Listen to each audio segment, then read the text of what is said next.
city, and like many old cities, it has circle and radial structure with permanent nuclear of 1,100 square. First rain around Kremlin is boulevard rain. Before 14th century, it was a limit of the city, and now it's just a limit of old city center. Next rain is garden rain. Before Khrushchev time, it was surrounded by gardens, but he ordered to cut all the trees, and now it's a motorway and limit of business area of Moscow. Next train was completed just several years ago. We call it just third train. It connects all residential areas. And at the moment, last train, which is fourth, which we crossed just now, it is the limit of the city. But it's not a limit of the city anymore, I think, because you can find some areas which are out of this ring road, but still Moscow. Every day. So they are ready to spend sometimes more than 2 hours one way, but to get a better job, because of course it's much easier to find better job in Moscow than in suburbs.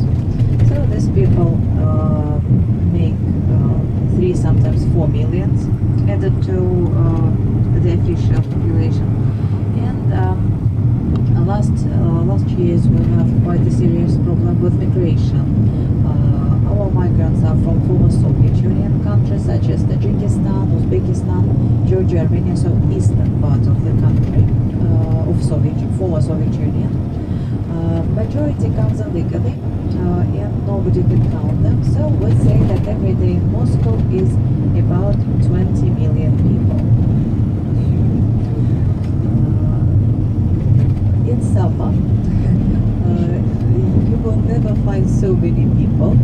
First of all, because our school children are quite lucky. They have vacation of 3 months, June, July and August. And we say that 1/3 of population is out of the city. Because of course almost none of them stays in the city. They go to homes or to stay in country houses with their grandchildren.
like we're going to go and have a look at it tomorrow, Dave and I.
sometimes 2 hours, you know, and we're waiting so that they were not bored.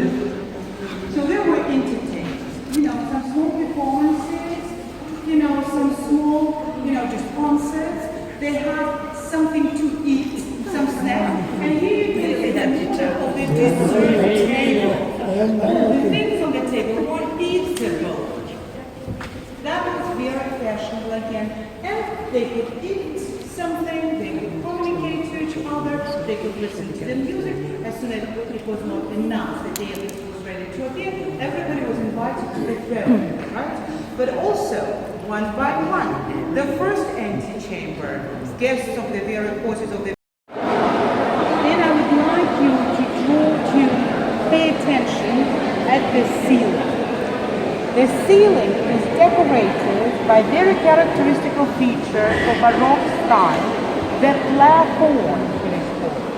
So the painting was made on the canvas, and then canvas was stick to the ceiling. That's why this is original, because they didn't have the opportunity to evaluate. It was made by Italian artist Valeriani of the 18th century. The painting, which was made in the technique of perspective art, The ceiling is very low.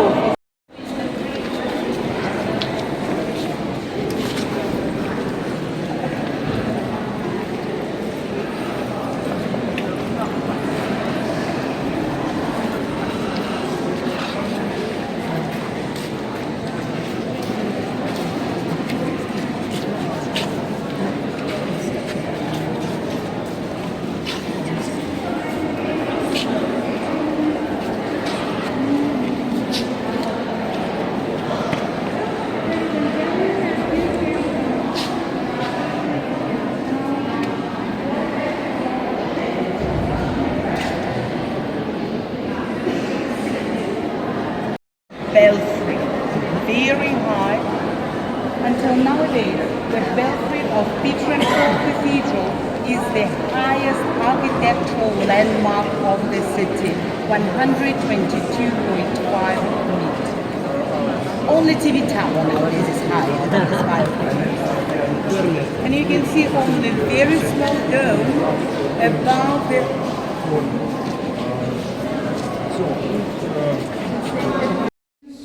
and his wife, Irina Roman. When we go along this corridor, the rooms on the left, these are ceremonial rooms, like the small dance hall, the musical reception room, the library. On the right, there were private rooms of Felix and Marina.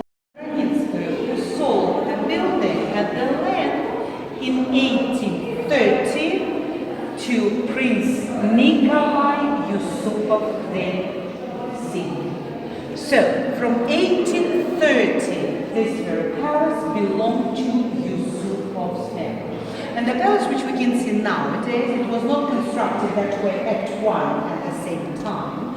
No, it's that all the palaces, first it was a very small palace, then it was growing, reconstructed, growing, bigger. And when we speak about this palace, we speak about 3 stages of reconstruction. So when Prince Yusupov bought it in 1830, the architect Mikhailov who worked here, who redesigned the palace. Then in 1860, architect Bernard Simon and Hippolyte Meneghetti worked here, and in 1890, architect Stepanov. So the palace was growing, different interiors were added, and the staircase, for example, was designed in 1860 by Italian. And then an illusion is created by the columns, which are situated here in the circle, right, which are made of artificial marble. And also the dome above us. The dome, the beautiful design, the beautiful painting. First of all, the dome was made by Russian painter Ilya Gravin. And have a look at the walls right here. That's the technique which what we have in house technique. When the walls are made as porcelain, they glazed, polished, and you can see the picture. Looks like beautiful fragile porcelain, right? So this room has very interesting design. You can see 4 doors. Once again, 2 doors are real doors, but 2 doors are fake doors. When you go along this entryway, you can see the door there, you can see the door here, and you have the absolute impression that it's being continued, but it's a wall behind the door. That's it, at the end of the door. Right, so, and when you go to the reception, when you go, you can see the door, and that's, creates the illusion of the endless entryway. Entryway. That was the planning.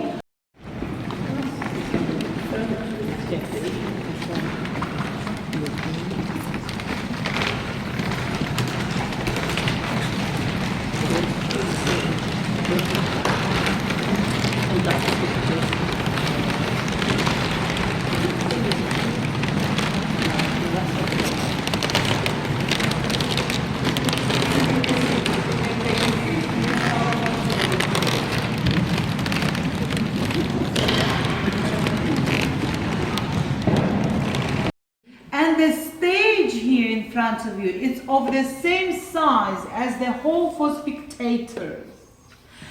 To the left and to the right of the stage, there are dressing rooms.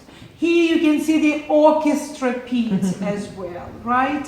So you can see boxes for VIPs. You can see also the box of the owner behind us. And you can see the monogram of Zinaida Yusupova, Z-Y, Zinaida Yusupova. So on the ceiling, you can see also the dates when the theater was reconstructed. Actually, 3 times, 1830, it was designed for the first time, then redesigned in 1860, and then 1899. In 1830, when it was designed by architect Mikhailov, it was on the same level as the main gallery, on the same level. And the theater was designed as Roman amphitheater. You know, there were round benches like that. Then, in 1860, Ippolit Meneghetti decided to decorate. Yes.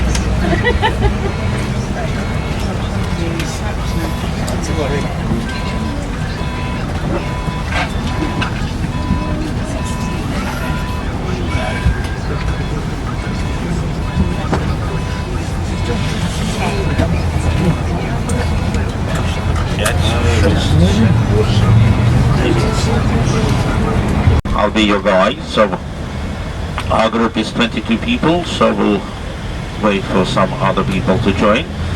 And before I'm waiting, until we're waiting, I asked the driver to put the DVD for the folk show I promote for tomorrow night before the train.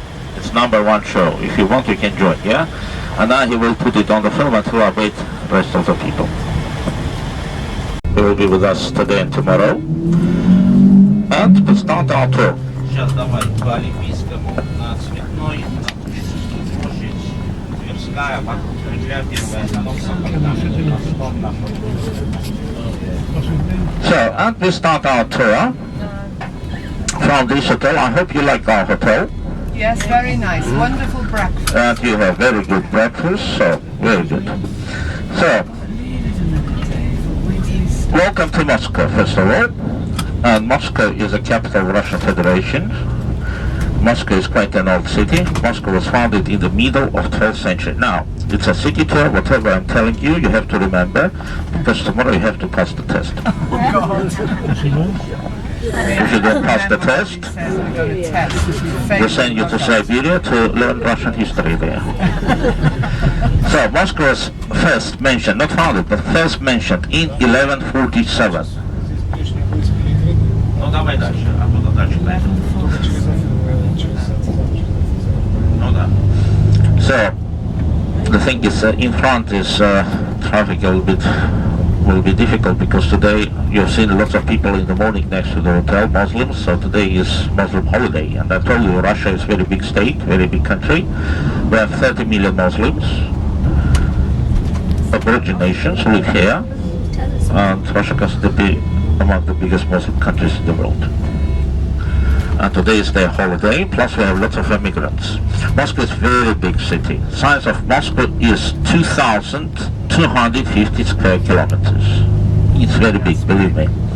Population also is very big. It's not the biggest in the world by size, by population, but by size is biggest. So we have official figure, and we have real life.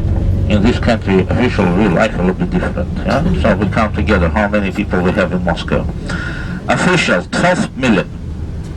12 million Moscovites. 5 years ago it was census, so they calculated us 10 million, like me and Traver. So we Moscovites, we have Moscow registration, we have privileges given by Moscow government, some deduction in expenses of apartments and some free medicine when people are retired, so public transport free for retired people in Moscow and all this stuff. So 12 million official Moscovites, but statistics shows that we have 2 million immigrants. 2 million immigrants. These are people from former Soviet republics. They come here to find a job. And you see this is all trash here because people were going to the, not far from here, it's a mosque, so they were on there pranks, then they will clean it very quickly. Moscow generally is a very clean city. It's only on this part of Moscow you can see garbage, but when we come back in the evening it will be everything clean. So 2 million plus 12, 14 million? Yeah.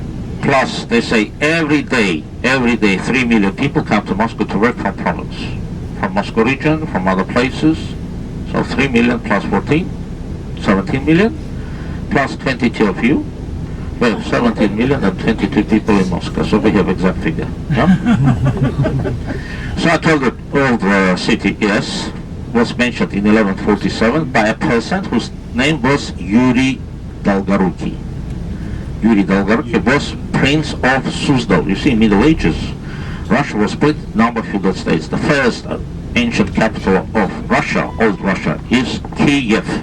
Kiev. Good Lord. It's a capital of Ukraine. That's why what's going on in Ukraine is very painful for Russia. See? Good God. And in 12th century, Prince of Kiev, whose name was Yaroslav, he just divided Russia into a number of separate states, so he distributed the provinces of Russia, big old Russia, among his sons. And such feudal separation was, which was common in Europe also. And all these princes, they were cousins, they were brothers, but they hated each other. And they had lots of mutual wars. And Prince Yuri Dolgoruki, its nickname, long armed. Yuri, we can translate to English. Yuri is George long armed. So he was nicknamed long armed because he was a very successful warrior. And he joined lots of land from other brothers, joined to his kingdom. And originally he was Prince of Suzdal. And later on, he even stepped to Kiev. Stations even in Europe. It's the biggest private oil company in Russia. And now we go to the city center. To the left, now you'll see a round building. This is Olympic Stadium, which was built for Summer Olympic Games, took place in Moscow in 1980. Last year we had Winter Olympics. Winter Olympics was in Sochi. Sochi, it's in the south. Next building to the left, also round. This is swimming pool. Swimming pool and the stadium to the left. To the right is one of the parks of Moscow, named after Catherine the Great. Catherine the Great Park is here. And now you'll see the mosque. Yeah, to the left you can see the mosque. It's under reconstruction. And thousands of people in the morning were here. They were heads and their prayings. To the right now also you will see a driving school. You can see this field. This is driving school. No cars now, because of these pranks. They don't work here, but believe me, here we have driving school. And nowadays 90% of students are women. Why? Because we have horrible law for men. It's already for 5 years. When we drive we have to be absolutely sober. Alcohol zero. So all Russian men start to buy license to their wives. So mosque to the left, some construction. Another office building further to the left. To the right you can see light green color building. It's one of the circuses of Moscow. In Moscow we have 3 circuses.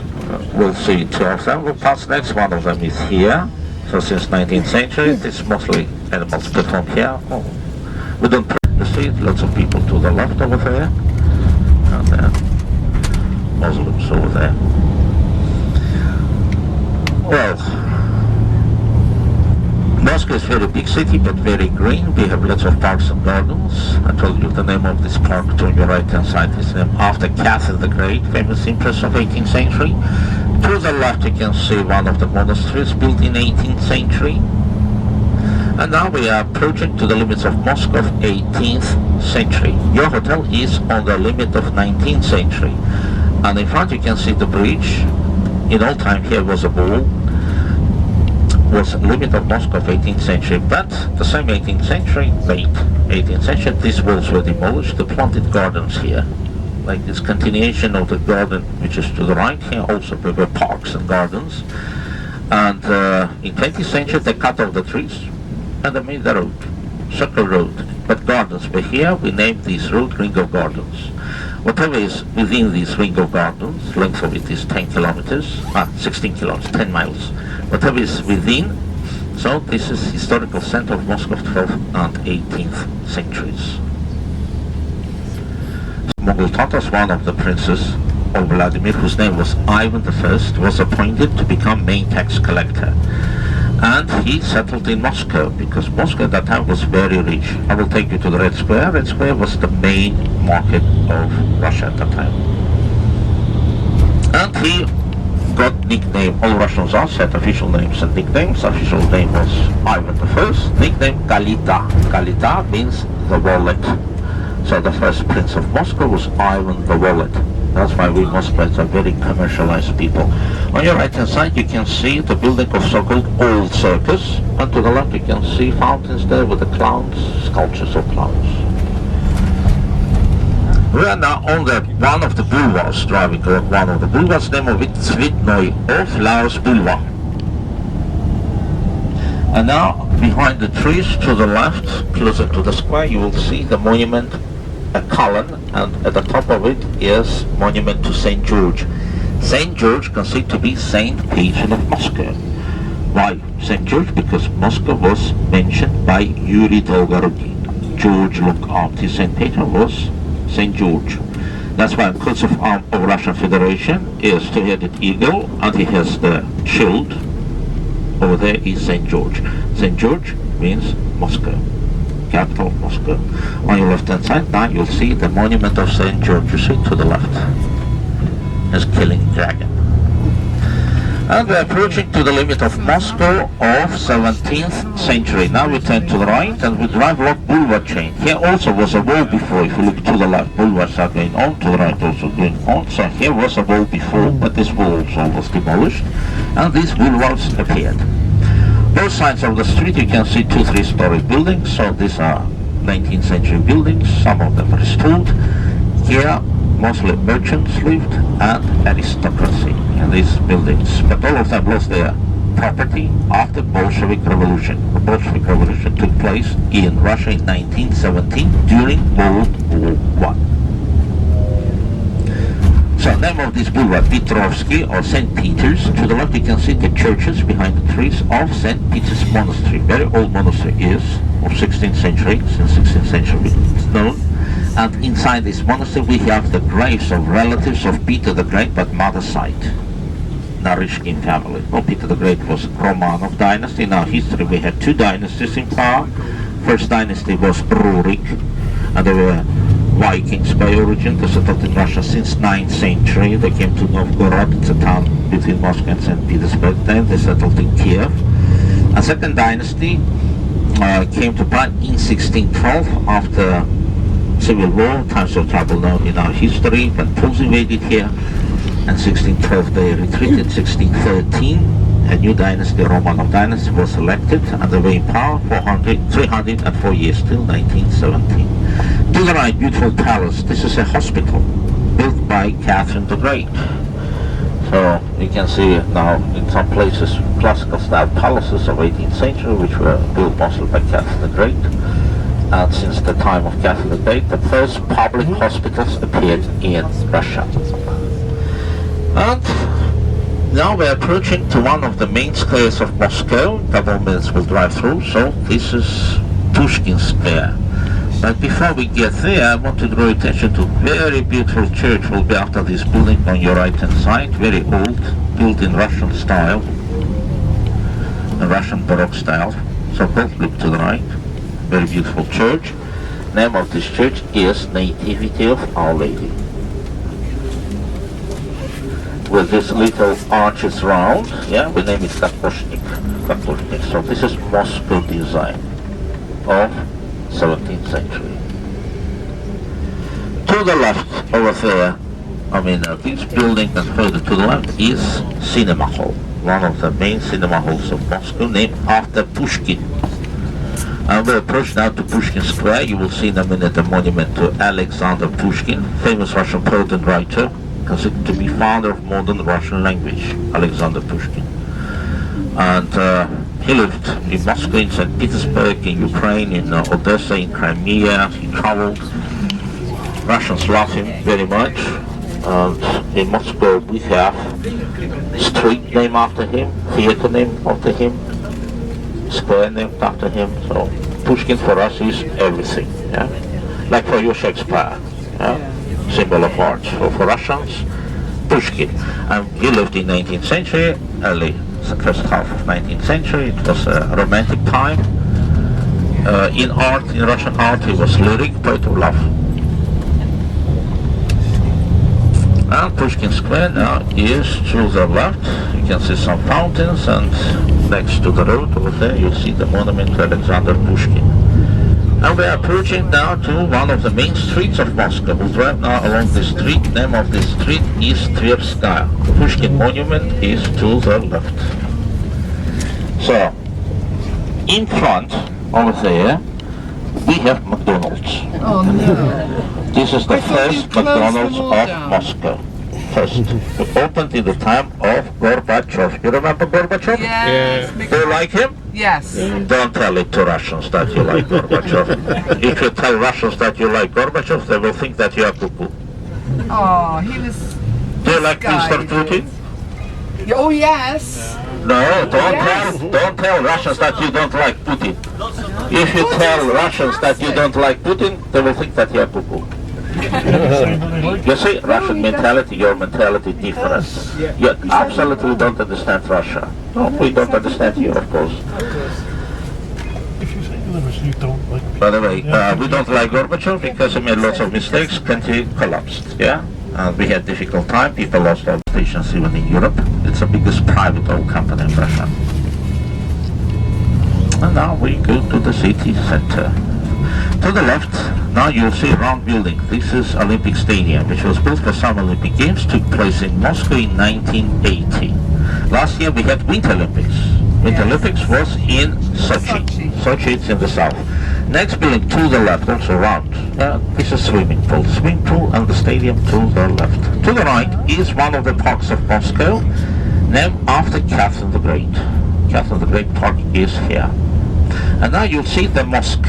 Yeah, to the left you can see the mosque. It's under reconstruction, and thousands of people in the morning were here, they were here and they praying. To the right now also you will see a driving school. You can see this field. This is driving school. No cars now, because of these planes. They don't work here, but believe me, here we have driving school, and nowadays 90% of students are women. Why? Because we have horrible law for men. It's already for 5 years. When we drive, we have to be absolutely sober. Alcohol zero. So all Russian men start to buy license to their wives. So mosque to the left, some construction.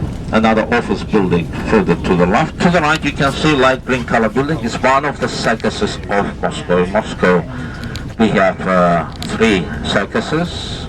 We'll see 2 of them. We'll pass next. One of them is here. So since 19th century, it's mostly animals perform here. Oh, we don't see lots of people to the left over there, and then Muslims over there. Well, Moscow is a very big city, but very green. We have lots of parks and gardens. I told you the name of this park to your right hand side is named after Catherine the Great, famous empress of 18th century. To the left you can see one of the monasteries built in 18th century. And now we are approaching to the limits of Moscow of 18th century. Your hotel is on the limit of 19th century. And in front you can see the bridge. In old time here was a wall. Was limit of Moscow of 18th century, but the same 18th century, late 18th century, these walls were demolished. The planted gardens here, like this continuation of the garden which is to the right here, also there were parks and gardens. And in 20th century they cut off the trees and they made the road, circle road, but gardens were here. We named this road Ring of Gardens. Whatever is within this Ring of Gardens, length of it is 10 kilometers, 16 kilometers, 10 miles. Whatever is within, so this is historical center of Moscow of 12th and 18th centuries. Mongol Tatars, one of the princes of Vladimir, whose name was Ivan I, was appointed to become main tax collector. And he settled in Moscow because Moscow at that time was very rich. I will take you to the Red Square. Red Square was the main market of Russia at that time. And he got nickname. All Russians are set official names and nicknames. Official name was Ivan the First. Nickname Kalita. Kalita means the wallet. So the first prince of Moscow was Ivan the Wallet. That's why we Moscovites are very commercialized people. On your right hand side you can see the building of so-called old circus, and to the left you can see fountains there with the clowns, sculptures of clowns. We are now on one of the boulevards, driving along one of the boulevards, name of it Tsvetnoy, or Flowers Boulevard. And now behind the trees to the left, closer to the square, you will see the monument, a column, and at the top of it is monument to Saint George. Saint George considered to be Saint Patron of Moscow. Why Saint George? Because Moscow was mentioned by Yuri Dolgorukhin. George looked after Saint Patron was Saint George. That's why coat of arms of Russian Federation is two-headed eagle, and he has the shield. Over there is Saint George. Saint George means Moscow, capital of Moscow. On your left-hand side now you'll see the monument of Saint George. You see to the left. Is killing dragon. And we're approaching to the limit of Moscow of 17th century. Now we turn to the right and we drive along boulevard chain. Here also was a wall before. If you look to the left, boulevards are going on, to the right also going on. So here was a wall before, but this wall also was demolished and these boulevards appeared. Both sides of the street you can see 2 3-story buildings. So these are 19th century buildings, some of them restored. Here mostly merchants lived and aristocracy in these buildings, but all of them lost their property after Bolshevik Revolution. The Bolshevik Revolution took place in Russia in 1917 during World War I. So name of this boulevard, Petrovsky or St. Peter's. To the left you can see the churches behind the trees of St. Peter's Monastery. Very old monastery is of 16th century, since 16th century it's known. And inside this monastery we have the graves of relatives of Peter the Great, but mother's side, Narishkin family. Well, Peter the Great was Romanov dynasty. In our history we had 2 dynasties in power. First dynasty was Rurik, and they were Vikings by origin. They settled in Russia since 9th century. They came to Novgorod, it's a town between Moscow and St. Petersburg. Then they settled in Kiev. A second dynasty came to power in 1612 after Civil War, times of trouble known in our history, when Poles invaded here. In 1612 they retreated. 1613 a new dynasty, Romanov dynasty, was elected and they were in power for 304 years till 1917. To the right, beautiful palace. This is a hospital built by Catherine the Great.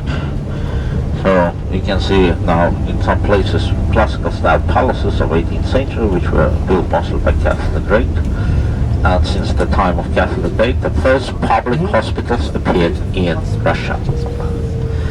And now we're approaching to one of the main squares of Moscow. Couple of minutes we'll drive through. So this is Pushkin Square. But before we get there, I want to draw attention to a very beautiful church. Will be after this building on your right hand side. Very old, built in Russian style, a Russian Baroque style. So both look to the right. Very beautiful church. Name of this church is Nativity of Our Lady. With these little arches round, yeah, we name it Kaposhnik. So this is Moscow design of 17th century. To the left over there, this building and further to the left is Cinema Hall, one of the main cinema halls of Moscow, named after Pushkin. And we approach now to Pushkin Square. You will see in a minute a monument to Alexander Pushkin, famous Russian poet and writer, considered to be founder of modern Russian language, Alexander Pushkin. And he lived in Moscow, in St. Petersburg, in Ukraine, in Odessa, in Crimea. He traveled. Russians love him very much. And in Moscow we have street named after him, theater named after him, square named after him. So Pushkin for us is everything, yeah? Like for you, Shakespeare, yeah? Symbol of art. So for Russians, Pushkin. And he lived in 19th century, early the first half of 19th century. It was a romantic time. In art, in Russian art, it was lyric, poet of love. And Pushkin Square now is to the left. You can see some fountains, and next to the road over there you see the monument to Alexander Pushkin. And we are approaching now to one of the main streets of Moscow. We drive now along the street. Name of the street is Tverskaya. Pushkin monument is to the left. So, in front, over there, we have McDonald's. Oh no. This is the I thought first you closed McDonald's them all of down. Moscow. First. It opened in the time of Gorbachev. You remember Gorbachev? Yes. Do you like him? Yes. Don't tell it to Russians that you like Gorbachev. If you tell Russians that you like Gorbachev, they will think that you are cuckoo. Oh, he was. Do you like Mr. Putin? Oh yes. No, Yes. don't tell Russians that you don't like Putin. If you tell Russians that you don't like Putin, they will think that you are cuckoo. You see, Russian mentality, your mentality different. You absolutely don't understand Russia. No, we don't understand you, of course. If you say Belarus, you don't like. By the way, we don't like Gorbachev because he made lots of mistakes, country collapsed, yeah? And we had difficult time, people lost all stations even in Europe. It's the biggest private oil company in Russia. And now we go to the city center. To the left, now you'll see a round building. This is Olympic Stadium, which was built for Summer Olympic Games, took place in Moscow in 1980. Last year we had Winter Olympics. Winter Olympics was in Sochi. Sochi, it's in the south. Next building to the left, also round. This is swimming pool. Swimming pool and the stadium to the left. To the right is one of the parks of Moscow, named after Catherine the Great. Catherine the Great Park is here. And now you'll see the mosque. Yeah, to the left you can see the mosque. It's under reconstruction, and thousands of people in the morning were here, they were heads and their prayings. To the right now also you will see a driving school. You can see this field, this is driving school. No cars now, because of these planes. They don't work here, but believe me, here we have driving school. And nowadays 90% of students are women. Why? Because we have horrible law for men. It's already for 5 years. When we drive we have to be absolutely sober. Alcohol zero. So all Russian men start to buy license to their wives. So mosque to the left, some construction. Another office building further to the left. To the right you can see light green color building. It's one of the circuses of Moscow. In Moscow we have 3 circuses. We'll see 2 of them. We'll pass next. One of them is here. So since 19th century it's mostly animals performed here. We don't see lots of people to the left over there. And then Muslims over there. Well, Moscow is a very big city, but very green. We have lots of parks and gardens. I told you the name of this park to your right-hand side is named after Catherine the Great, famous empress of 18th century. To the left you can see one of the monasteries built in 18th century. And now we are approaching to the limits of Moscow of 18th century. Your hotel is on the limit of 19th century. And in front you can see the bridge. In old time here was a wall. Was a limit of Moscow of 18th century, but the same 18th century, late 18th century, these walls were demolished. They planted gardens here. Like this continuation of the garden which is to the right here, also there were parks and gardens. And in 20th century they cut off the trees and they made the road, circle road. But gardens were here, we named this road Ring of Gardens. Whatever is within this Ring of Gardens, length of it is 10 kilometers, 16 kilometers, 10 miles. Whatever is within, so this is historical center of Moscow of 12th and 18th centuries. Mongol Tatars, one of the princes of Vladimir, whose name was Ivan I, was appointed to become main tax collector. And he settled in Moscow, because Moscow at that time was very rich. I will take you to the Red Square. Red Square was the main market of Russia at that time. And he got nickname, all Russians are set official names and nicknames. Official name was Ivan the First. Nickname Kalita. Kalita means the wallet. So the first prince of Moscow was Ivan the Wallet. That's why we Moscovites are very commercialized people. On your right hand side you can see the building of so-called old circus, and to the left you can see fountains there with the clowns, sculptures of clowns. We are now on one of the boulevards, driving along one of the boulevards, name of it Tsvitnoy, or Flowers Boulevard. And now behind the trees to the left, closer to the square, you will see the monument, a column, and at the top of it is monument to St. George. St. George considered to be Saint Patron of Moscow. Why St. George? Because Moscow was mentioned by Yuri Dolgorukhin. George looked after Saint Peter was St. George. That's why coat of arms of Russian Federation is two-headed eagle, and he has the shield. Over there is St. George. St. George means Moscow, capital of Moscow. On your left hand side now you'll see the monument of St. George. You see to the left. It's killing dragon. And we're approaching to the limit of Moscow of 17th century. Now we turn to the right and we drive along boulevard chain. Here also was a wall before. If you look to the left, boulevards are going on, to the right also going on. So here was a wall before, but this wall also was demolished and these boulevards appeared. Both sides of the street you can see 2 3-story buildings. So these are 19th century buildings, some of them restored.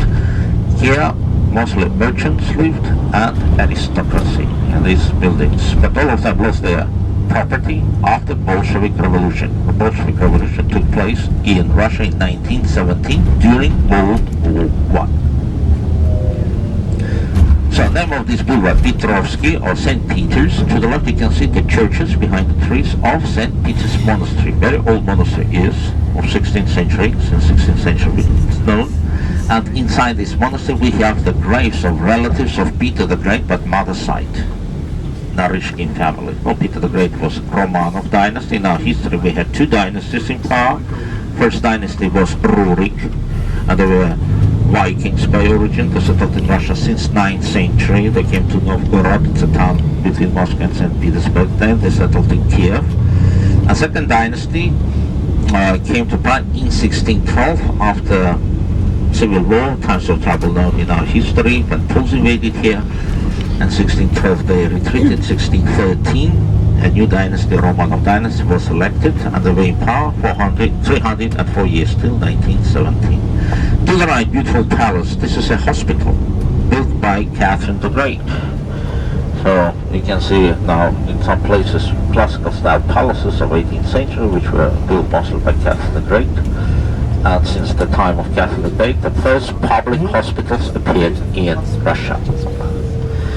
And now we're approaching to one of the main squares of Moscow. In a couple of minutes we'll drive through. So this is Pushkin Square. But before we get there, I want to draw attention to a very beautiful church will be after this building on your right hand side. Very old, built in Russian style, a Russian Baroque style. So both look to the right. Very beautiful church. Name of this church is Nativity of Our Lady. With these little arches round, yeah, we name it Kaposhnik. So this is Moscow design of 17th century. To the left over there, this building and further to the left is Cinema Hall, one of the main cinema halls of Moscow, named after Pushkin. And we approach now to Pushkin Square. You will see in a minute a monument to Alexander Pushkin, famous Russian poet and writer, considered to be founder of modern Russian language, Alexander Pushkin. And he lived in Moscow, in St. Petersburg, in Ukraine, in Odessa, in Crimea. He traveled. Russians love him very much. And in Moscow we have street named after him, theater named after him, square named after him. So Pushkin for us is everything, yeah? Like for you Shakespeare, yeah? Symbol of art. So for Russians, Pushkin. And he lived in 19th century, early first half of 19th century. It was a romantic time. In art, in Russian art, he was lyric, poet of love. And Pushkin Square now is to the left. You can see some fountains, and next to the road over there you see the monument to Alexander Pushkin. And we are approaching now to one of the main streets of Moscow. We'll drive now along the street. Name of the street is Tverskaya. The Pushkin monument is to the left. So, in front, over there, we have McDonald's. Oh no. This is the I thought you first closed McDonald's them of all down. Moscow. First. It opened in the time of Gorbachev. You remember Gorbachev? Yes. Do you like him? Yes. Don't tell it to Russians that you like Gorbachev. If you tell Russians that you like Gorbachev, they will think that you are cuckoo. Oh, he was. Do you like guy Mr. Putin? Oh yes. No, Yes. don't tell Russians that you don't like Putin. If you tell Russians that you don't like Putin, they will think that you are cuckoo. You see, Russian mentality, your mentality different. You absolutely don't understand Russia. No, we don't understand you, of course. If you say you don't like. By the way, we don't like Gorbachev because he made lots of mistakes, country collapsed, yeah? And we had difficult time, people lost all stations even in Europe. It's the biggest private oil company in Russia. And now we go to the city center. To the left, now you'll see a round building. This is Olympic Stadium, which was built for Summer Olympic Games, took place in Moscow in 1980. Last year we had Winter Olympics. Winter Olympics was in Sochi. Sochi is in the south. Next building to the left, also round. This is swimming pool. Swimming pool and the stadium to the left. To the right is one of the parks of Moscow, named after Catherine the Great. Catherine the Great Park is here. And now you'll see the mosque. Yeah, to the left you can see the mosque. It's under reconstruction, and thousands of people in the morning were here, they were heads and their prayings. To the right now also you will see a driving school. You can see this field. This is driving school. No cars now, because of these pranks. They don't work here, but believe me, here we have driving school, and nowadays 90% of students are women. Why? Because we have horrible law for men. It's already for 5 years. When we drive, we have to be absolutely sober. Alcohol zero. So all Russian men start to buy license to their wives. Very clever. So mosque to the left, some construction. Another office building further to the left. To the right you can see light green color building. It's one of the circuses of Moscow. In Moscow we have 3 circuses. We'll see 2 of them. We'll pass next. One of them is here. So since 19th century it's mostly animals performed here. We don't see lots of people to the left over there, and Muslims over there. Well, Moscow is a very big city, but very green. We have lots of parks and gardens. I told you the name of this park to your right hand side is named after Catherine the Great, famous empress of 18th century. To the left you can see one of the monasteries built in 18th century. And now we are approaching to the limits of Moscow of 18th century. Your hotel is on the limit of 19th century. And in front you can see the bridge. In old time here was a wall. Was limit of Moscow of 18th century. But the same 18th century, late 18th century, these walls were demolished. They planted gardens here. Like this continuation of the garden which is to the right here, also there were parks and gardens. And in 20th century they cut off the trees and they made the road, circle road. But gardens were here. We named this road Ring of Gardens. Whatever is within this Ring of Gardens, length of it is 10 kilometers, 16 kilometers, 10 miles.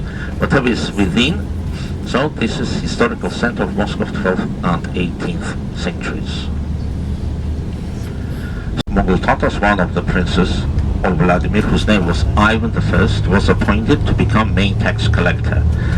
And he settled in Moscow, because Moscow at that time was very rich. I will take you to the Red Square. Red Square was the main market of Russia at that time. And he got nickname, all Russians are set official names and nicknames. Official name was Ivan I, nickname Kalita. Kalita means the wallet. So the first prince of Moscow was Ivan the Wallet. That's why we Moscovites are very commercialized people. On your right hand side you can see the building of so-called old circus, and to the left you can see fountains there with the clowns, sculptures of clowns.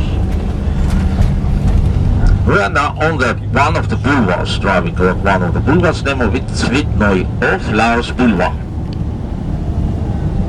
And now behind the trees to the left, closer to the square, you will see the monument, a column, and at the top of it is monument to Saint George. Saint George considered to be Saint Patron of Moscow. Why Saint George? Because Moscow was mentioned by Yuri Dolgoruki. George looked after Saint Peter was Saint George. That's why coat of arms of Russian Federation is two-headed eagle, and he has the shield. Over there is Saint George. Saint George means Moscow, capital of Moscow. On your left-hand side now you'll see the monument of Saint George. You see to the left. It's killing dragon. And we're approaching to the limit of Moscow of 17th century. Now we turn to the right and we drive along boulevard chain. Here also was a wall before. If you look to the left, boulevards are going on, to the right also going on. So here was a wall before, but this wall also was demolished, and these boulevards appeared. Both sides of the street you can see 2 3-story buildings. So these are 19th century buildings, some of them restored. Here mostly merchants lived and aristocracy in these buildings, but all of them lost their property after Bolshevik Revolution. The Bolshevik Revolution took place in Russia in 1917 during World War I. So name of this boulevard, Petrovsky or St. Peter's. To the left you can see the churches behind the trees of St. Peter's Monastery. Very old monastery is of 16th century, since 16th century it's known. And inside this monastery we have the graves of relatives of Peter the Great, but mother's side, Narishkin family. Well, Peter the Great was Romanov dynasty. In our history we had 2 dynasties in power. First dynasty was Rurik, and they were Vikings by origin. They settled in Russia since 9th century. They came to Novgorod, it's a town between Moscow and St. Petersburg. Then they settled in Kiev. A second dynasty came to power in 1612 after Civil War, times of trouble known in our history, when Poles invaded here. In 1612 they retreated. 1613 a new dynasty, Romanov dynasty, was elected, and they were in power for 304 years till 1917. To the right, beautiful palace. This is a hospital built by Catherine the Great. So you can see now in some places classical style palaces of 18th century which were built mostly by Catherine the Great. And since the time of Catherine the Great, the first public hospitals appeared in Russia. And now we're approaching to one of the main squares of Moscow. A couple of minutes we'll drive through. So this is Pushkin Square. But before we get there, I want to draw attention to a very beautiful church. Will be after this building on your right hand side. Very old, built in Russian style, a Russian Baroque style. So both look to the right. Very beautiful church. Name of this church is Nativity of Our Lady. With this little arches round, yeah, we name it Kaposhnik. So this is Moscow design of 17th century. To the left over there, this building and further to the left is Cinema Hall, one of the main cinema halls of Moscow, named after Pushkin. And we approach now to Pushkin Square. You will see in a minute a monument to Alexander Pushkin, famous Russian poet and writer, considered to be founder of modern Russian language, Alexander Pushkin. And he lived in Moscow, in St. Petersburg, in Ukraine, in Odessa, in Crimea. He traveled. Russians love him very much. And in Moscow we have street named after him, theater named after him, square named after him. So Pushkin for us is everything, yeah? Like for you, Shakespeare, yeah? Symbol of art. So for Russians, Pushkin. And he lived in 19th century, early first half of 19th century. It was a romantic time. In art, in Russian art, he was lyric, poet of love. And Pushkin Square now is to the left. You can see some fountains, and next to the road over there you see the monument to Alexander Pushkin. And we are approaching now to one of the main streets of Moscow. We'll drive now along the street. Name of the street is Tverskaya. Pushkin Monument is to the left. So, in front, over there, we have McDonald's. Oh no. This is the I thought you first closed McDonald's them all of down. Moscow. First. It opened in the time of Gorbachev. You remember Gorbachev? Yes. Do you like him? Yes. Don't tell it to Russians that you like Gorbachev. If you tell Russians that you like Gorbachev, they will think that you are cuckoo. Oh, he was. Do you like Mr. Putin? Oh yes. No, Yes. don't tell Russians that you don't like Putin. If you tell Russians that you don't like Putin, they will think that you are cuckoo. You see, Russian mentality, your mentality different. You absolutely don't understand Russia. No, we don't understand you, of course. If you say to them you don't like people. By the way, we don't like Gorbachev because he made lots of mistakes, country collapsed, yeah? And we had difficult time, people lost all this way to get there to taste this junk food. Before such a long queue, we had to see Lenin, the mausoleum, Red Square. But when McDonald's was open, the queue from Lenin moved here. And now we're on the main street. This is Tverskaya Street. Along the street we have apartment buildings to the right, grey color built in 19th century, eclectic style. We have some offices here, apartments, 4 5-star hotels, expensive shops, nightclubs, restaurants. And now you will see a monument to founder of Moscow. Now on your left hand side you will see little square and a horseman. So here to the left you can see horseman. This is founder of Moscow, Prince Yuri Dolgoruki. To the right, red building, we name it Red Hall or Red House. So this is office of Mayor of Moscow, Governor of Moscow. You see, Russia is federal state. We have states, 85 states. America is 50 states. We are bigger, we have 85 states. And Moscow is a state. It's not only city, it has state, it has its own parliament, and mayor of Moscow is governor, head of this local government. We are very close to the Red Square, so you can see these apartment buildings, both sides built in Stalin time, in 1930s, to the left and to the right. Stalin architecture is very impressive. You remember on the way from airport, ugly buildings we passed. This is Brezhnev and Khrushchev. Stalin was monster, horrible leader, but at his time they built beautiful buildings. To the right you can see the building with the globe, so this is Central Post Office and Telegraph.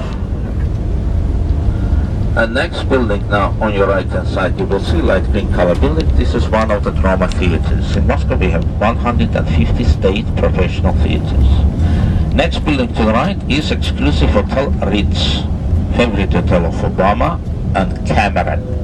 Oh, you don't want. Cameron came to Moscow a couple of years ago. He stayed here in this hotel.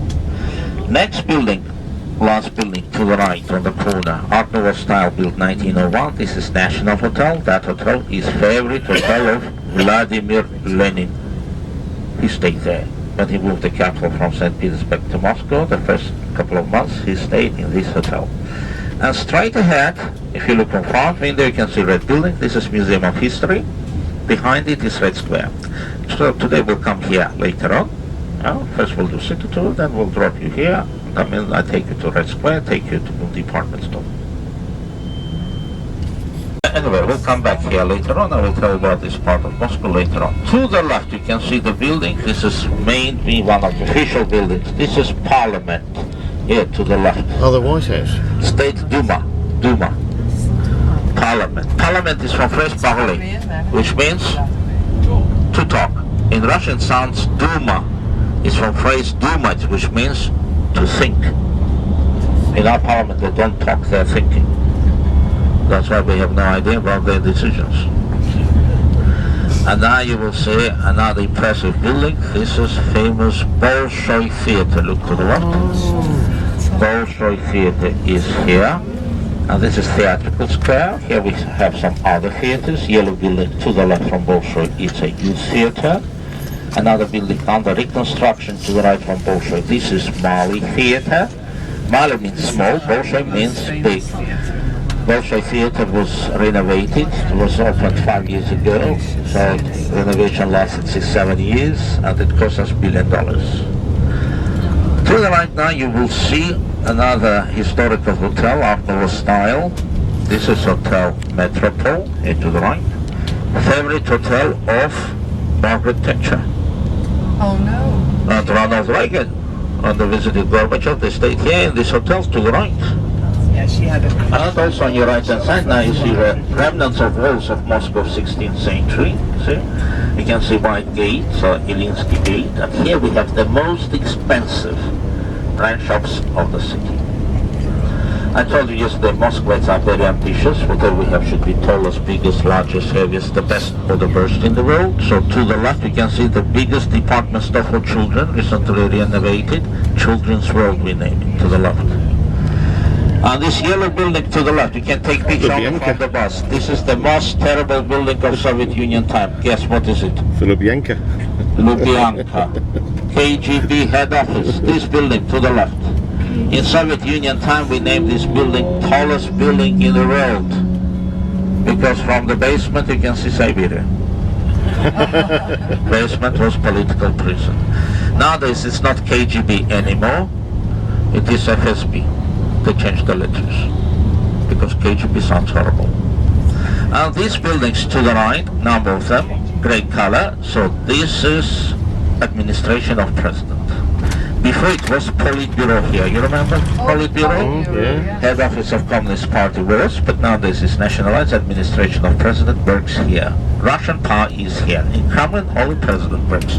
Here, this is all his brains here. In these buildings to the right. Russian power is here. Moscow is very cosmopolitan city. I showed you the mosque. We have seen lots of churches on the way, but here also we have synagogue, the main synagogue of Russia, behind the trees to the left. If you look, you can see yellow building with grey cupola. You see to the left. This is the main synagogue over there. Yeah. And now we turn to the right and we'll drive along very old street of Moscow, name of it Varvarka or Santa Barbara Street. Along this street we have medieval architecture, beautiful churches, some of them under reconstruction. But here you can see a number of beautiful churches built in 16th, 17th centuries. And the street is named Varvarka because one of the churches here is named after Santa Barbara. So the first church now you will see, recently restored. So this is church named after St. George. And also to the left now see they do renovations. Over there we have the biggest hotel in the world. Hotel Russia was. But then they destroyed it. Because officially it was 3-star hotel, but we knew that it is minus 3-star hotel. To the left, this building with wooden roof, this is house of Romanovs. 15th, 16th century they lived here. Then they were invited to Kremlin. And now I want to show you to the right this merchant's house, 18th century building.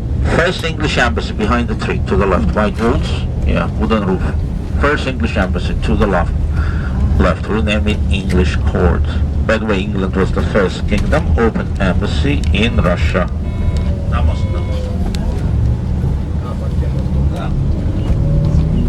And now if you look to the right, you will see the fellow Russian architecture. Look to the right. This is St. Basil's Cathedral. But we'll come back here later on. To the right you can see walls of Kremlin, and we are now on the bridge. By the way, to the right you'll see the flags. Here one politician was killed several months ago. Yeah. But to the left, look to the left, impressive building. So this is the house, apartment building, Stalin style wedding cake shaped tower building. It's an apartment building. Look to the right now, look to the right. To the right, yeah, paradise. It's a Kremlin. Now we'll drive next week. In a couple of minutes we'll have stopped for you to take pictures until weather is good of panoramic view of Kremlin. 1990s, 1492. What's happened in 1492 in the world? Black Death. 1492. Columbus discovered America, yeah? But Russia said, not Columbus discovered. Moscow Kremlin walls were built. And then we mentioned America. Yeah? You can see the cupolas of the churches you will see today. You can see the Great Palace of Kremlin, which is residence of royal family, was nowadays official residence of President of Russia. Next palace with green roof, this is Arbury Palace. Tomorrow I will take you over there. And in front of the palace to the left, you can see the first English embassy you have seen. This is British Embassy. Just in front of Kremlin. Now this is a residence of British ambassador, because you have new embassy which is only, but this beautiful palace was present of Joseph Stalin to British government, because British government was the first recognized Soviet Union among Europeans in 1924. And as a respect, Stalin, the best palace in front of Kremlin, presented to British government. So walls of Kremlin to the right, these walls, this is the size of Moscow, 15th century.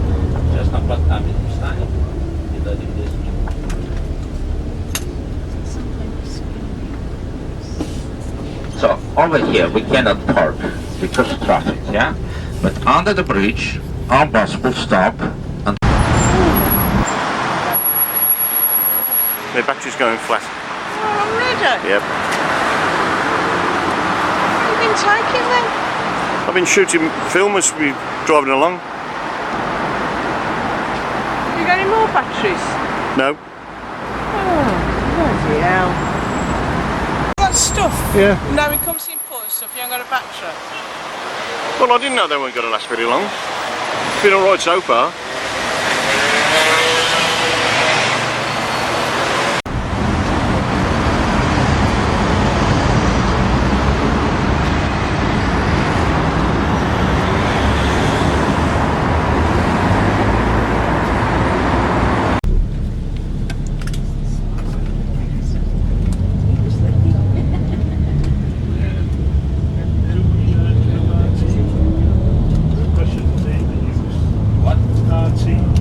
We watch it in Britain. Okay, Russian.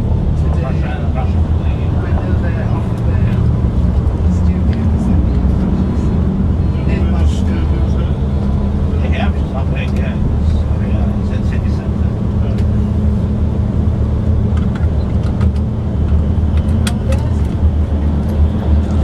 There you can see some Stalin-style buildings to the left, and now we'll get to big square.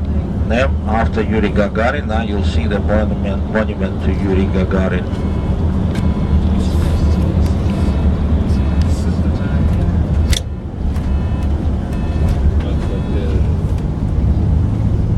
There you can see, look, to the left. Yuri Gagarin.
Hey,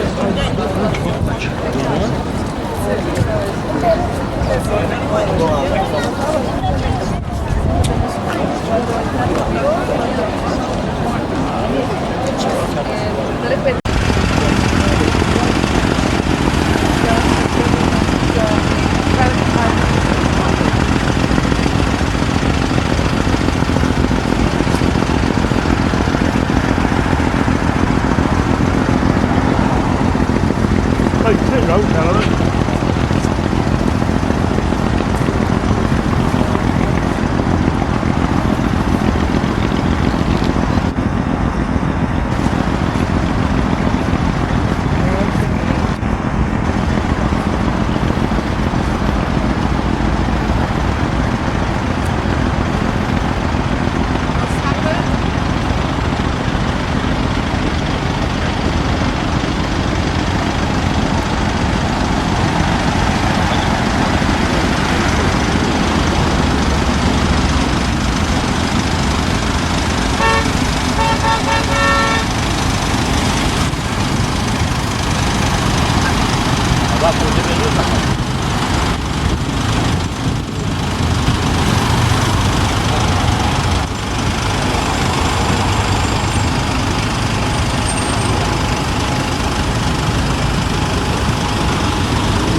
Yo fui en la porque yo lo he visto ya que ahora está.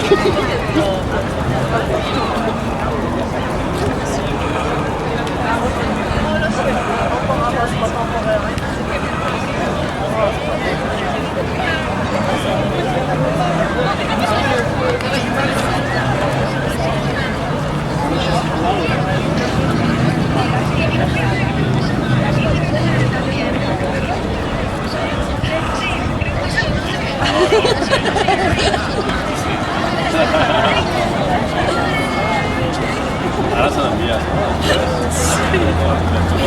Claro que sí.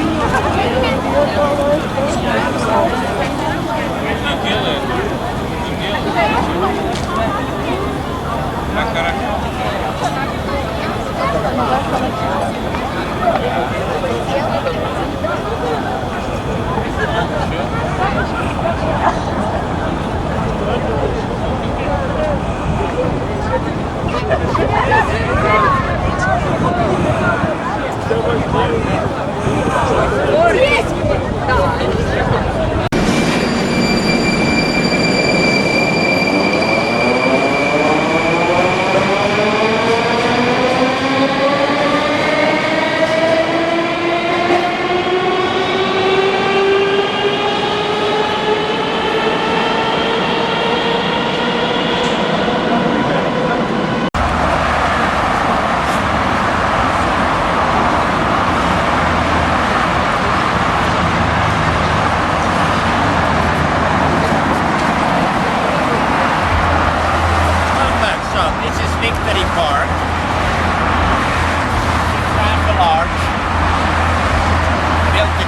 victory of Napoleon. And I will take you to that building, over to museum. And that territory is known as Victory Point.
Mihailovsky Manege. Mihailovsky Manege, so the former horse riding school.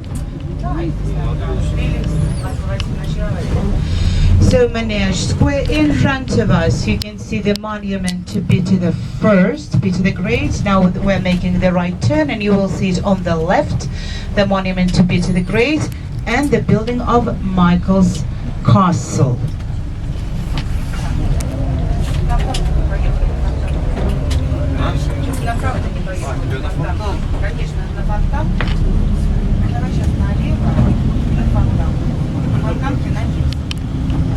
So, according to European standards, St. Petersburg is a very young city because only 312 years passed since Russian Emperor Peter the First or Peter the Great constructed his log cabin on the bank of the Neva River to supervise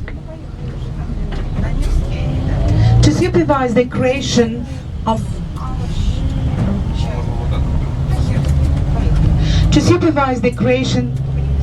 of the new city. So St. Petersburg was founded in 1703, and it got the name of St. Petersburg due to Peter's the Great patron saint. That was the name which was given to the city in German language. St. Petersburg, the city of St. Peter. 1703. In 1712, St. Petersburg became the capital of Russia. And it was the capital of Russia for more than 2 centuries. In 1918, for strategic reasons, the capital was moved back to Moscow. But I hope that Eddie mentioned to you that Moscow, that this is not the original capital of Russia.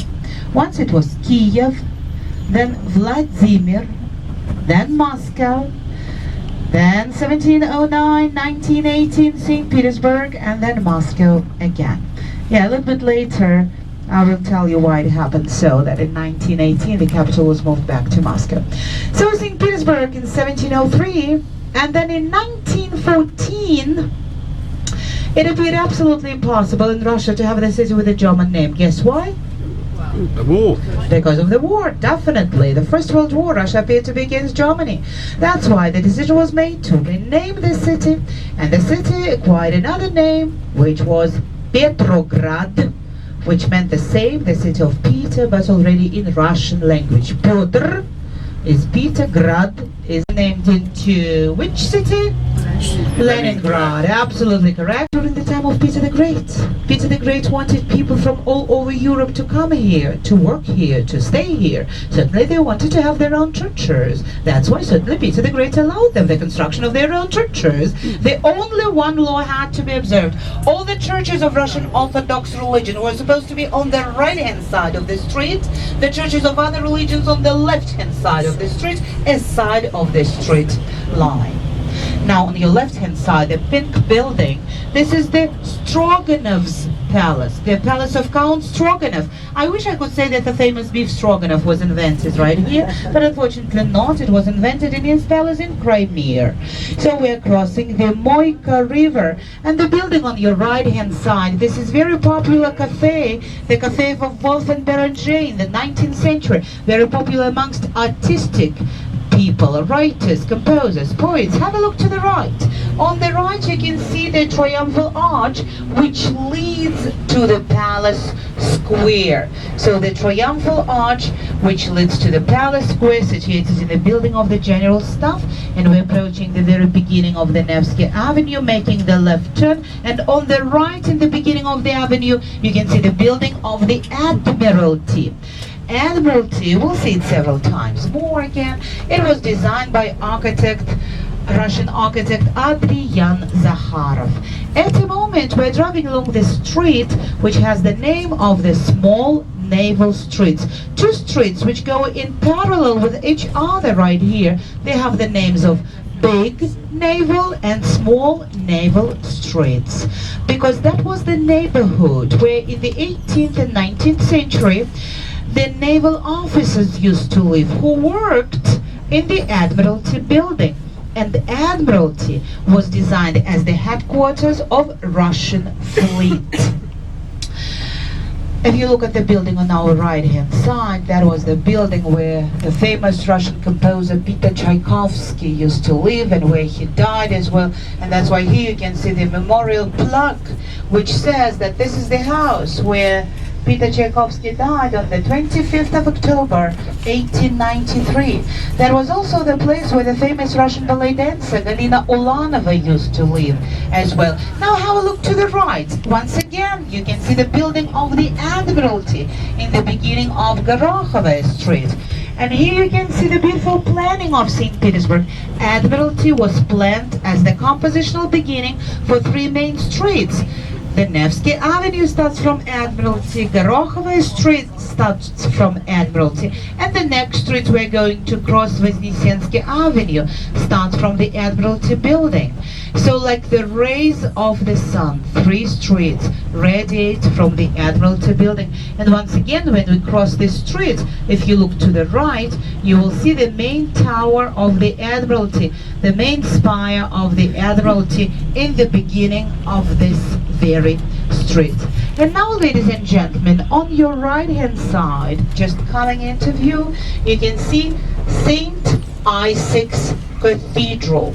St. Isaac's Cathedral is the fourth largest dome cathedral in the world, after St. Peter in Rome, St. Paul in London, and Santa Maria del Fiore in Florence. The height of the cathedral is 101.5 meters. The weight of the cathedral is 300,000 tons. This is the heaviest building in the city. The cathedral was designed by the French architect Auguste Montferrand, and it took Montferrand 40 years to construct this building, from 1818 to 1858. When the cathedral was opened in 1858, it became the main cathedral of St. Petersburg. As St. Petersburg was the capital of Russia at that time, it became the main cathedral of Russia. And definitely, you came from Moscow, and I bet Eddie mentioned that Christ the Savior Cathedral is the biggest one in Russia. That's true for today. That's true for today, when Christ the Savior Cathedral was reconstructed. Right, but the original Christ the Savior Cathedral was smaller than St. Isaac's Cathedral. Definitely, definitely. So St. Isaac's Cathedral can house 14,000 people at a moment. At that time, that was the biggest church, the biggest cathedral in Russia. And now we're getting to the square, which has the name of St. Isaac's Square, as it is situated in front of St. Isaac's Cathedral.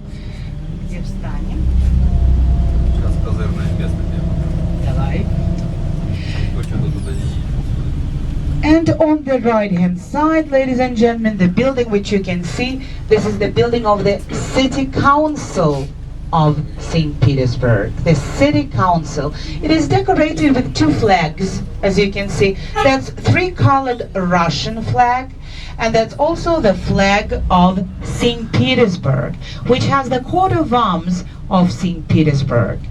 You can see also the coat of arms of St. Petersburg on the main facade of the building, and in between the columns you can see 5 orders and medals which the city was awarded for its different kinds of activities. And when you get off the bus, when you look at the building, the very first order, that will be the order, that will be the Golden Star, the title of the city hero, which the city got, which the city was awarded for the defense of Leningrad in 1941-1944. So the city council is situated in the former Mariinsky Palace. Mariinsky Palace was designed in the middle of the 19th century by architect Stackenschneider. That was designed according to the order of Russian Emperor Nicholas I, and that was the wedding present of Nicholas I to his beloved daughter Maria on occasion of her wedding. Hence the name of the palace, Mariinsky, the Palace of Maria. But they say that Marie refused to stay in this palace because she did not want to see every day the back of her father's horse. Because if you look to the left, on the left-hand side, you can see equestrian statue, and this is the monument to Russian Emperor Nicholas I. So very unique equestrian statue because the horse stands only on his two hind legs. It has only 2 points of support. Around the pedestal you can see 4 female figures. They symbolize justice, truth, faith, but in reality the models, the prototypes for these female figures, this is the wife of Nicholas I and his 3 daughters as well.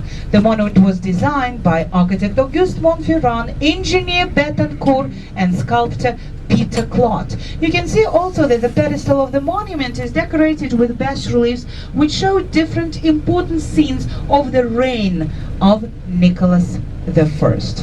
Also here, if you look to the right-hand side in front of us, you can see the brownish building with crimson draperies, and this is the building of Astoria Hotel. I told you that Grand Hotel Europe, that's the most prestigious hotel, right? That's the hotel number 1. And Astoria Hotel, I would say, will be the next one, according to the rating. So we cannot say that this is the oldest hotel. Market groups will stay in 4-star hotel Socas Olympia Garden, but this time for this group they made the upgrade, and we're staying in Socas Hotel Palace Bridge, which is 5-star hotel, and the location of the hotel is also much better because it is situated right on the point of Vasilievsky Island, very close to the Hermitage, just walking distance to the very center of the city. So anyway, we continue our panorama tour.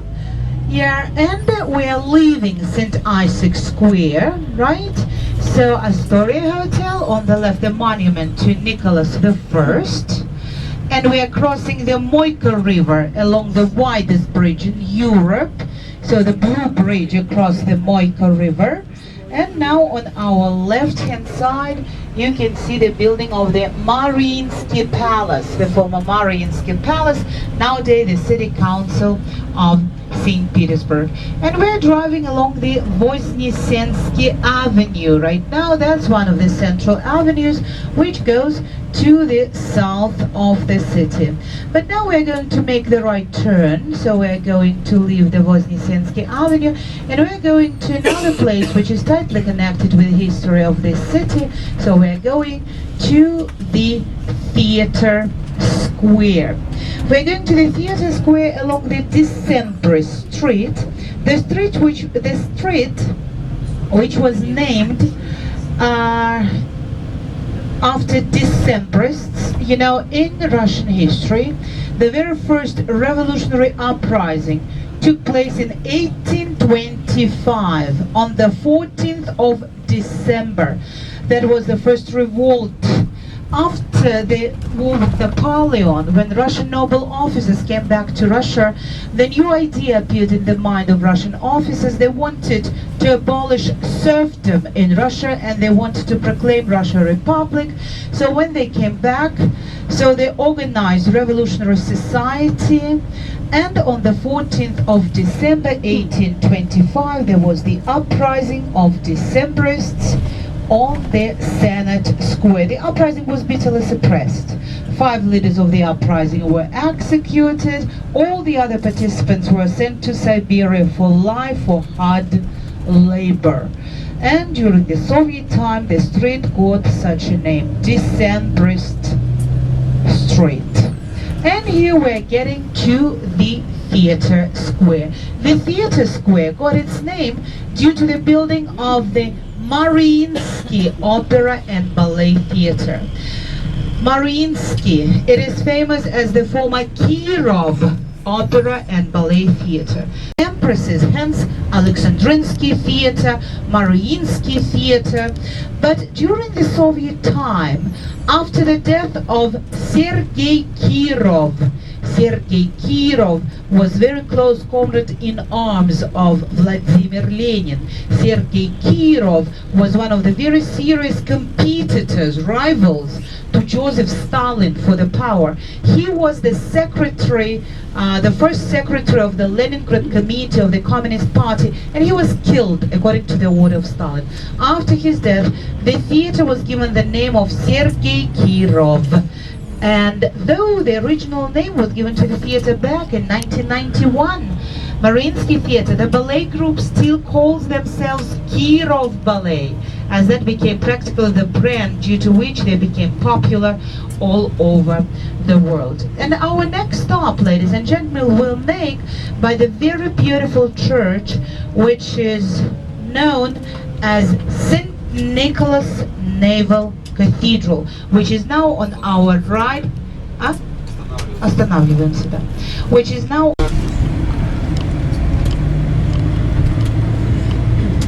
So once again on our right hand side you can see St. Nicholas Naval Cathedral, constructed during the time of Russian Empress Elizabeth according to her order, and characteristical feature for the buildings which were constructed during the time of Elizabeth. So the building has the blue color. A lot of buildings which were constructed during her reign were of the blue color, as she had beautiful blue eyes. So they were of the blue color. And here we're getting back to the theater square with the building of Mariinsky Opera and Ballet Theater. And we are moving along the street which bears the name of the famous Russian composer Michael Glinka. The street of Glinka. Michael Glinka is considered to be the father of Russian classical music. He's considered to be the father of Russian opera as well. So Glinka Street, and here to the right hand side, just coming into view, you can see the monument to Michael Glinka. So the monument is also situated next to the building which is covered with a scaffolding, which is also the conservatory of St. Petersburg, the conservatory, and also another opera and ballet theater which is named after the famous Russian composer Nikolai Rimsky-Korsakov. So Mariinsky Theater on our left hand side, Rimsky-Korsakov Theater on our right hand side. To the left also you can see the new stage of Mariinsky Theater, and here on the right in few moments you will see another monument, the monument to Nikolai Rimsky-Korsakov. It happened so that, and they organized the society which got the name of the Mighty Cluster.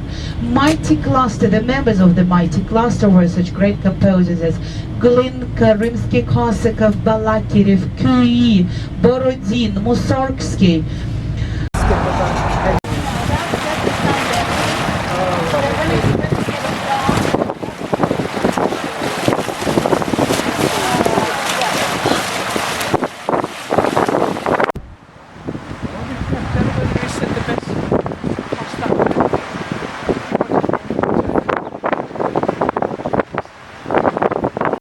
Of Baltic lands of Russia, former Baltic republics, nowadays independent states.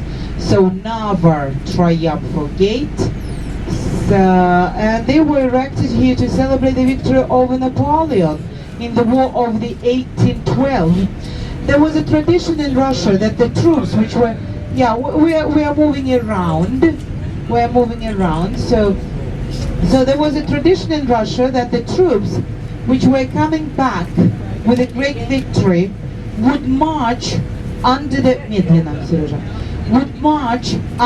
triumphal arch. We'll try to slow down so that you can take a picture. The arch which was constructed at that time, it was the temporary one. And then the permanent one was constructed or not constructed later. So the gates were constructed in 1834 right here, and in gilded letters you can see, you can see the inscription.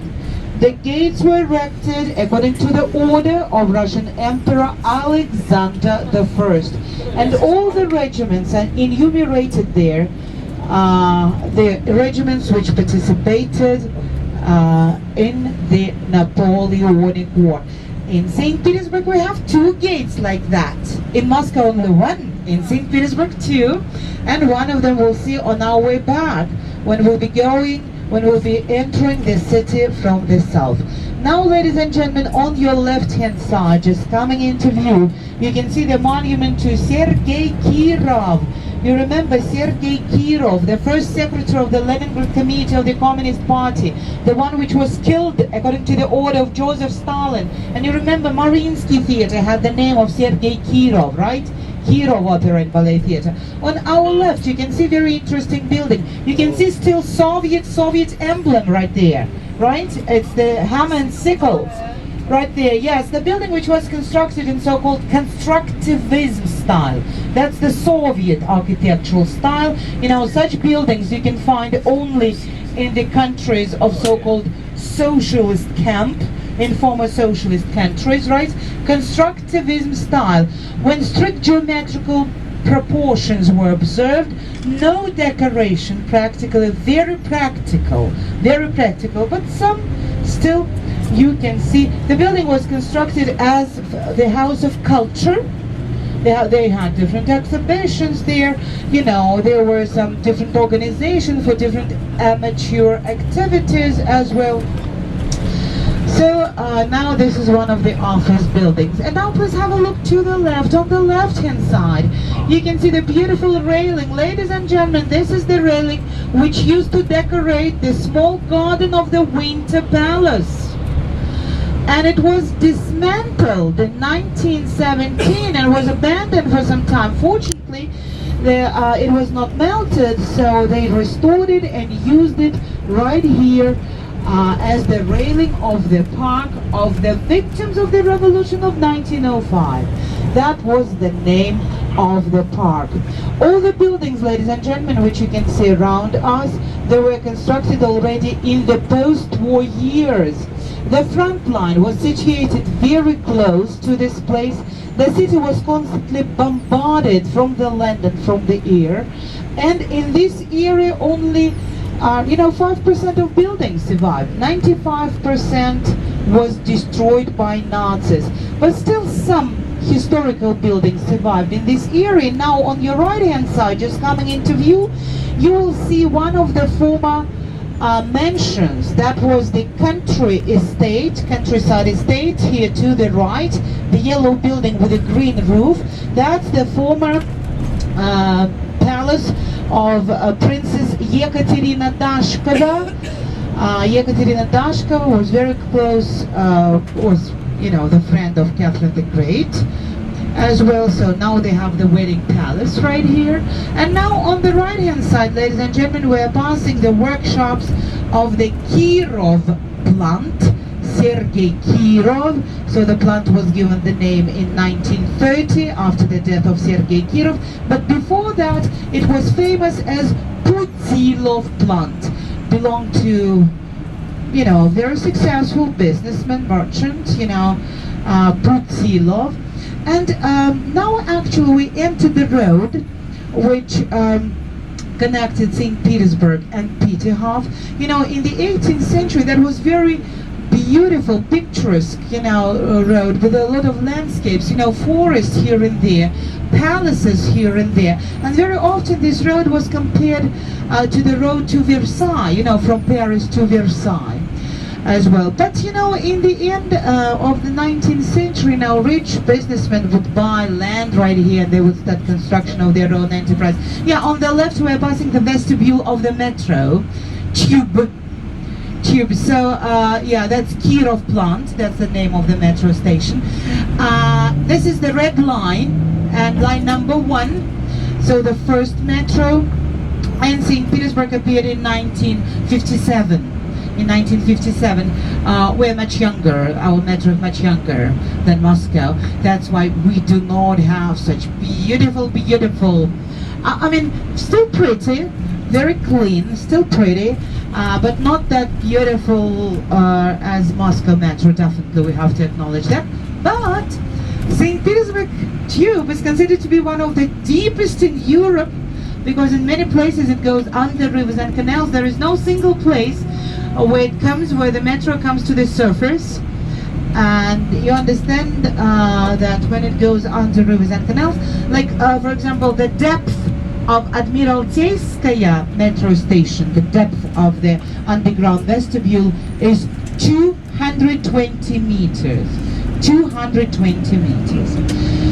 Right, and now on our left-hand side we are passing the park, which is devoted to Komsomol, and you can see also the monument to Komsomol member. Komsomol, this is the abbreviation for the Young Communist League. The Young Communist League.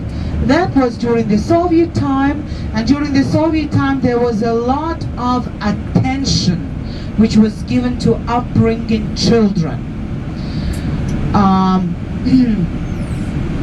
which was really very good. I mean, it was bad that it was, you know, very ideological, right? Because they would start propaganda from very early years, right? But it was very good because, you know, kids they were watched practically all the time, which we cannot say nowadays. I mean, nowadays nobody cares. You know, parents have to work hard, you know, to earn the money, you know, to be able to support the family. And what kids doing during their free time, nobody knows. But at that time, you know, when the child would become 7 years old, he was supposed, that's at school definitely, he was supposed to join the Octoberist organization. He would get the small pin, like a 5-cornered star, with a depiction of Colonel Lenin, and he would be the member of Octoberist organization. He was supposed to study to get only good marks. He was supposed to be well behaved, otherwise he would be expelled from the organization, and that was a shame. That was a terrible shame. And we were so afraid that we tried hard, really, you know, to study, to be very industrious. You know, we would collect, you know, metal, we would collect paper so that nothing would be wasted. You know, we would be busy. Then, at the age of 10, the kid was supposed to join the Young Pioneers organization. Once again, to be very proud, he would swear, you know, to be, again, good child, you know, to behave, to study well. And the kid would get the small red tie that was the piece of the red banner, and the small pin also with a fire and the depiction of Lenin teenager. And then at the age of 14, and you had to pass special exam, and you had to have only good marks. If you did not have good marks, then you could not join the organization. If you didn't pass the test, you could not join the organization. And that was, again, that was awful shame. So the Young Communist League at the age of 14, and then you would get the pin with, and after being Octoberist, pioneer, Komsomol member, only at the age of 28, you could join already the Communist Party. So that's how they were preparing, you know, the members of the party, which was the only one at that time. So that's how they prepared the members of the society, and certainly a lot of attention was given to children at that time. So now, ladies and gentlemen, we entered one of the bedroom communities, actually. The bedroom community.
Wow, look at those sounds.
And that's what character requirement do not say Russian or just for Russia. We say Russian. It was worked out by Australia, and Australia, that's the architect who came to Russia when he was 14 years old. He came with his father, a very talented sculptor. Слушай, ну, видимо, народ захватывает выходной.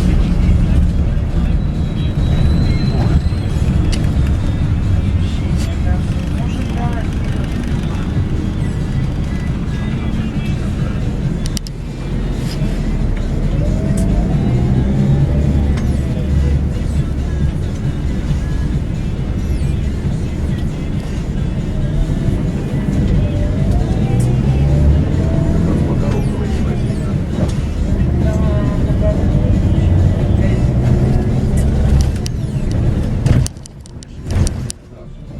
Танка 71, это вот тут, да?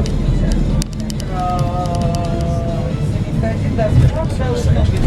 Ничего, наверное, вот это фонтанка 79. 79, фонтанка 79. Завтра будет сюда.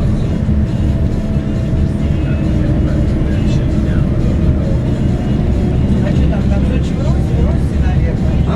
Что там? Там гостиница только Росси, по-моему. Нет, Астерия. Астерия. Не Астория, а Астерия.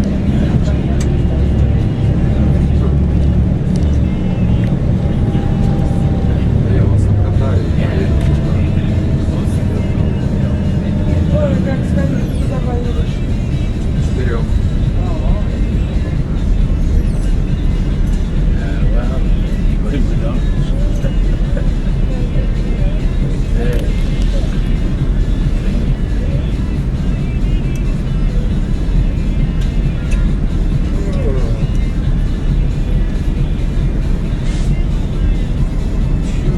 Плотного питания, да? Когда я читал. А, это недавно, по-моему, я сейчас стоял. Как плотного питания. Недавно, видимо, появилось. Верно обратила внимание. Сейчас готов. Задумали. Платил. Но вкусной еды. Написано.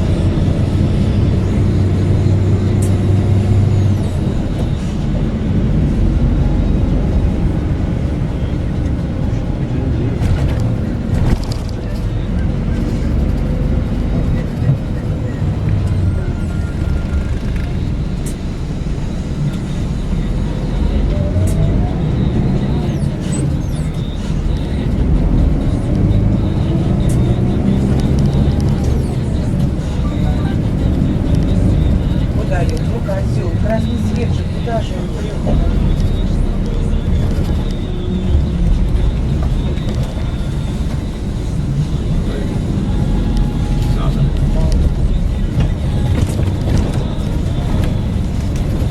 Очень такие водители поражают. Даже рискуют же. Не боятся, что ли?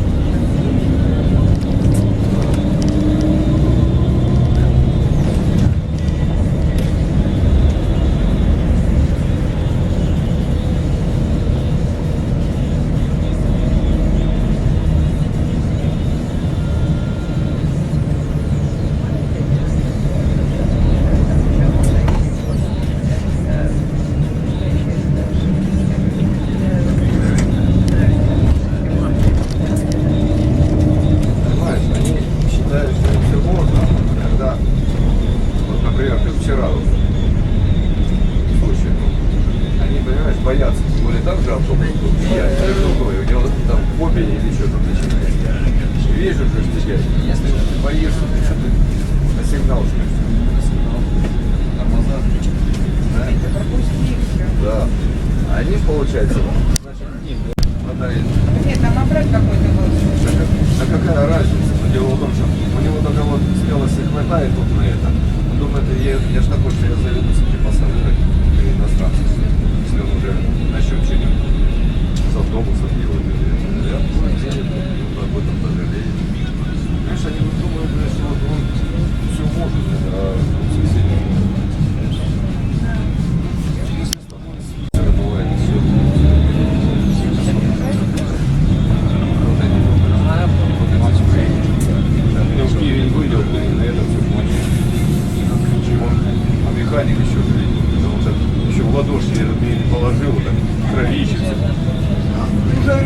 знакомый, правда, истерический, может, ты внизу, знаешь, на публику, тут где механик поимел, это на рабочем месте. Что-то скалился. Довел, и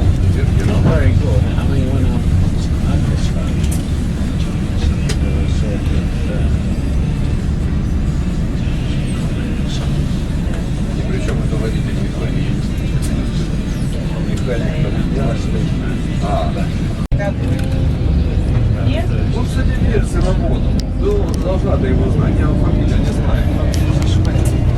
У него, кстати, и так не было зубов, у него два, так как, знаешь, как у банкира начало. Да. О, вот одного уже нет, я подлетел, я покрасил.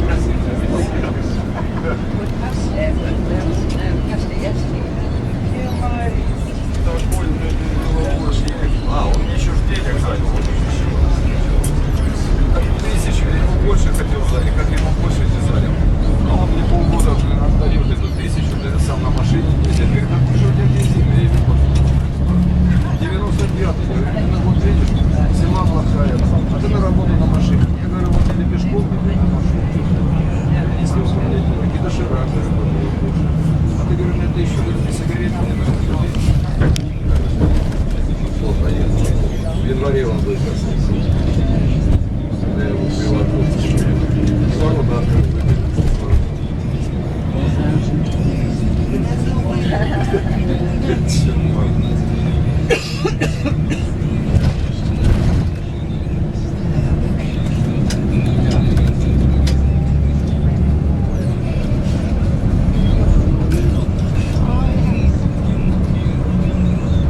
Я в Версе на Неаполе не работал.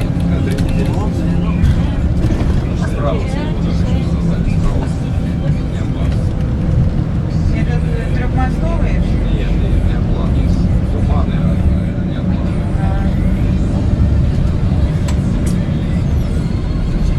А потом, когда я уходил, вот этот Дима, я его там химчистку сам своими руками сделал. И вот эти вот ногти зросились. Я так болел.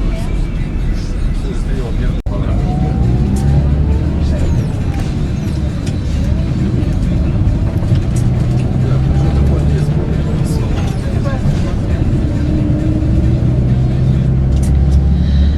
Okay, so ladies and gentlemen, we're approaching the hotel. Just to remind you, those who are going for the folklore performance tonight and the dinner, so 6:15 we leave.